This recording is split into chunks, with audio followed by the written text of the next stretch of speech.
Magandang araw mga ka-tracker. Another day, another buyer from Batangas City. Ito nakuha nila. Napili ng dalawa to, pero ito nakuha nila na dalawa, isa puti, isa pula. Sa pula rin sila. Ngayon ito, forward na dump truck. 68K1-4 ang makina. Ito, detecting. Papa-high-grade nila, no? At least pa to mga ka-tracker. Ito na, sabi may buyer. Dire-diretso na. Apang ito, mga request nila, gagawin po natin lang. So ito, papakilala po namin sa inyo mga ka-tracker, no? Isa sa mga trusted mechanic ng buyer po natin. Sir, pangalan po? Ako nga po si Christian Abelio. Ayan. Ang mekaniko ng kasama ko nila. Ayun. So nabanggit nga sir, hindi lang mekaniko, pang heavy Driver duty pa. pa. Yeah, backhoe operator. Loader. Nako, all-in-one mga ka-tracker, kaya napakaswerte lang ating... Saan lugar? Batangas City. Shout out ka sa mga tiga Batanggenyo. Shout out sa mga Batanggenyo, yung mga operator na babayero. Ay, nako. Ay, no? So, ano ba sila sir? Sino ma'am? Nakakapag-mekaniko eh. Ayun, nakakapag-mekaniko. Ayun, yung sir na sabi nga, yung mga request, mga kulay. Nabati ko ay mga friends dyan. Hello! Mga ka-tracker, no? Panibagong kaabang-abang na naman na pagagandahin natin. Gagawin natin parang brand, good at brand po itong dump truck na nakuha ng bayan natin sa taga Batangas. Mampik, no? Paglabas nito, mga. So, yung mga bagong viewers ko, no? Like siya sabi, nanood ka lang, baka ikaw na ang susunod na magmamayari ng truck dito sa Golden Penny Trading. So, yun lang mga kayo. Boss, kaway, boss. Kita. Pagkalita. City. Batangas City, malapit sa Santa Clara. Pagkita lang ng truck. Ay, isa. Isa ng dyan. So guys, itong unit na yan, pinagpilian nila yung nasa baba kanina at saka ito yung ano nila kasi sa unit ito, as is pa siya. Yan, so nakita ng buyer na sariwa pa, talagang goods pa. Taas natin ulo para makita. Yan, taas natin ulo yan. Para makita ng mga buyer natin. Sila, mami sir, construction sila, business nila sa Batangas. So, nagpa-schedule sila sa atin. Ang sabi nga nila, baka sila na rin daw ang susunod na magmamayari ng truck dito sa Golden 20. First dump truck nila ito. Oh, yan, first dump truck nila sa Batangas. Yan, ang kanilang, ito ang makina. Yan, ang engine ito ay 6HK1-4 6HK1-4 ang makina. So powerful to mga ka-tracker. Kita nyo naman, oh, hawak-hawak ko. Medyo mainit lang ha. Umandar kasi sa turbo niya na yan.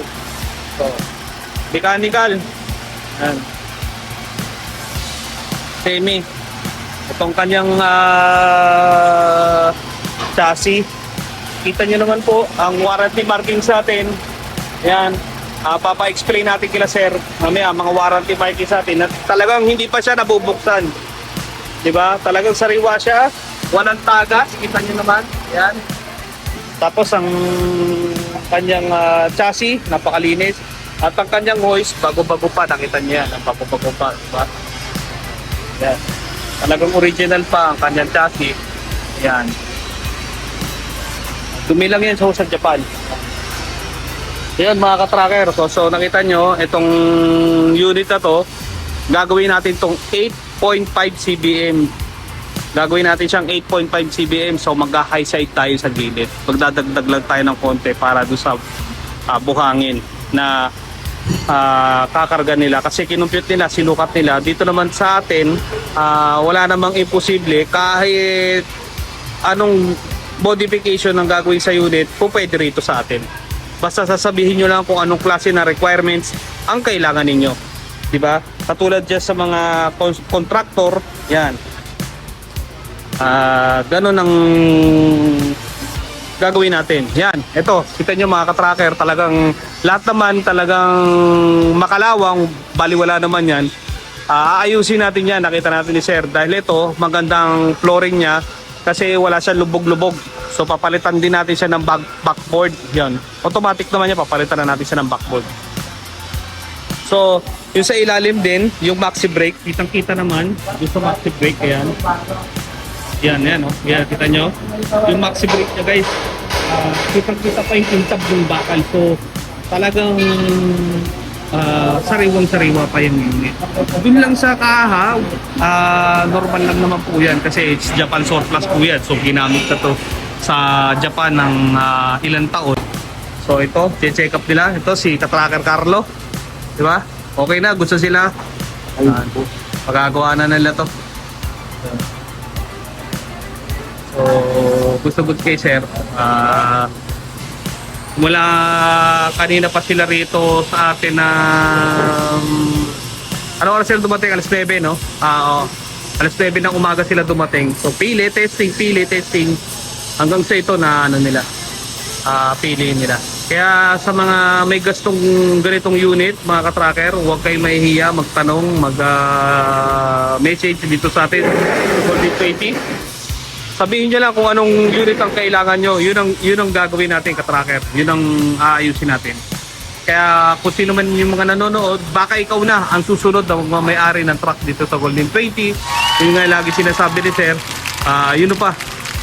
Pinapanood niya lagi. Sabi niya, baka siya na nga daw yung susunod na magmamayari ng truck. Kaya si sir. Yan. Batanggay niya. Sir, shoutout sa mga Batangas. No? Itong unit na to, napakaganda. Yan. Dito talaga ang puntahan ng mga gustong makakuha ng mga sariwan truck. Yan. Mga gagawin natin. Kasi itong truck na to, naka-line up na siya talaga dito. Butit inabutan nila na as is pa. Kaya talagang nagustuhan din nila. Talaga kasi ito, wala pang gagawin pa lang. Ang natatanggal pa lang dito, yung unahan niya lang bumper tsaka yung hood niya. Yung hood ng flat nose. Yun.